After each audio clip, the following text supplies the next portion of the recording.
Everyone, সবাই কেমন আছো? চলে এসছে একটা নিউ ভিডিও নিয়ে।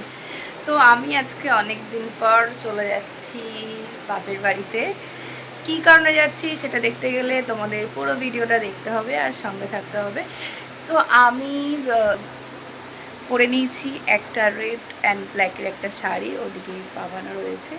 কিন্তু আজকে পরেছে একটা পাঞ্জাবি। অবস্থা করে বসেছে, ভদ্র সমাজে দেখানোর মতন না। যাই হোক, তো চলো আমি এখন বেরোবো। দেখতে পুরো ভিডিওটা দেখতে হলে সঙ্গে থাকতে হবে। বাস যেহেতু পাইনি ওই জন্য অটোই ভরসা, তাই অটোতে উঠে পড়েছিলাম আমরা দুজন মিলে। রাস্তাটা পুরো ফাঁকা, মানে জেনারেলি রাস্তা তো ফাঁকা থাকে না, কিন্তু পুরো ফাঁকা ছিল রাস্তাটা। তো চলো যাওয়া যাক। দেখো আমি কিন্তু বাপের বাড়িতে চলে এসেছি, আর এই যে আমার বাবা পটাশ করে চলে গেল। ইনি তো ঢুকেই বাবার হাতে অনেক কিছু দিয়ে দিয়েছে। কি কি দিয়েছে সেগুলো পরে তোমাদের সঙ্গে শেয়ার করব। আর এই যে এখানে বসে রয়েছে, এই পুজো টুজো করে উঠলো, স্নান ফান করে নাম করতে বসেছে। যাকে চালাবো না, যাও তুমি পাটা ধুয়ে আসো। এ দেখো, এটা হচ্ছে আমাদের বয়স্কা, এইটি হচ্ছে আমার ডার্লিং। ডার্লিং বলে আমি ডাকি না, যাই হোক নাম্মা বলেই ডাকি। তো ডার্লিংকে আমি দিয়ে দিয়েছি একটা সুন্দর নাইটি। কেমন লাগছে নাইটিটা পেয়ে?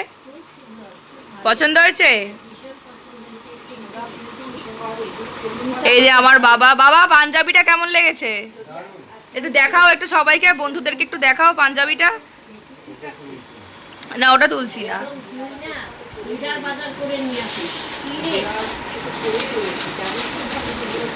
এই দেখো পাঞ্জাবিটা কেমন হয়েছে বাবা, পছন্দ হয়েছে? আর মাকে লাল না, এটা সাদা, সাদার মধ্যে লাল, এটা এক সাইডে বোতাম।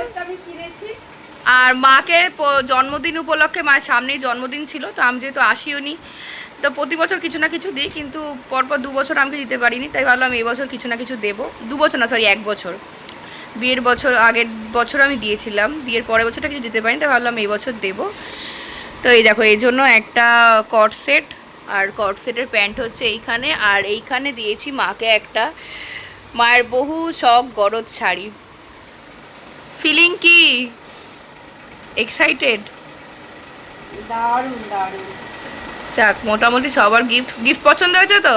হ্যাঁ হ্যাঁ, সব এত বছরের স্বপ্নটাকে মানে আজকে আমার ছেলে পূরণ করে দিল আর কি। মেয়েও দিয়েছে, দুজনে মিলেই পূরণ করেছে স্বপ্নটাকে। বাবান কিন্তু পুরো চুপ হয়ে গেছে, কিছু বলছে না। আমরা অনেক কিছু পেয়েছি, তো কি পেয়েছি সেটা আমি পরে তোমাদের সঙ্গে শেয়ার করব। ঢুকতে ঢুকতেই দিয়ে দিল আম পান্নার শরবত, ভীষণ মিষ্টি। মিষ্টি খাওয়া আমার বারণ, তাও এসব খেয়ে যাচ্ছি, মানে আমি এসব করেই ডায়েট করছি আর কি। কি বলবো আর। একদিন খেলে আজকের মেনুতে রয়েছে এই যে ভাত, ওদিকে পটল ভাজা, এদিকে গন্ধরাজ লেবু, ওদিকে মুসুরির ডাল, আচ্ছা মুগ ডাল, আলু পোস্ত, কচুর শাক আমাদের ডার্লিং বানিয়েছে, আর এখানে হচ্ছে মাটন কষা। বেশ টাইট হয়ে গেছে গ্রেভিটা, কিন্তু আমি যখন গ্রেভিটা দেখেছিলাম বেশ পাতলাই ছিল। তো চলো খাওয়াটা শুরু করা যাক, তারপর আবার আসছি খাওয়া দাওয়া করে। দুপুরবেলা খাওয়া দাওয়া করে একটা ভাত ঘুম দিয়ে এখন বসেছি একটু ফল খাওয়ার জন্য। কি ফল? না, এই যে তরমুজ। ও, খাওয়া দাওয়ার পর একটু ফল খেয়েছিলাম, যেটা ভিডিও আমি করতে পারিনি। এই দেখো তরমুজ, বাবা অনেকটা খেয়ে নিয়েছে। আমি বাবাকে বললাম যে বেশি খাবো না, তাই আমার জন্য 2 টুকরো দিয়েছিল। তরমুজটা বেশ ভালো মিষ্টি। আর আমি এখন যে ঘরটায় বসে রয়েছি এটা হচ্ছে ঠাকুর ঘর। এই দেখো এখানে ঠাকুর আছে, ওখানে মা লক্ষ্মী দেখা যাক জুম করলে, হ্যাঁ মা লক্ষ্মী, গনু ভাই, তারপরে হচ্ছে মা দুর্গা, আর হচ্ছে বাবা শিব, শিব ঠাকুর রয়েছে। এখানেও অনেকগুলো ঠাকুর রয়েছে। আর এদিকে রয়েছে হচ্ছে গিয়ে মা সরস্বতী। এবার তোমাদের মনে প্রশ্ন আসতে পারে যে সরস্বতী ঠাকুরটা এত বড় কেন? আসলে এবছর আমাদের ফ্ল্যাটের সরস্বতী পুজো হয়েছিল, তো ওই জন্য সরস্বতী ঠাকুরটা এই আমার মায়ের ঘরেই রাখা হয়েছে আর কি, আমাদের ঘরে। তো চলো আমি খেয়ে নিই।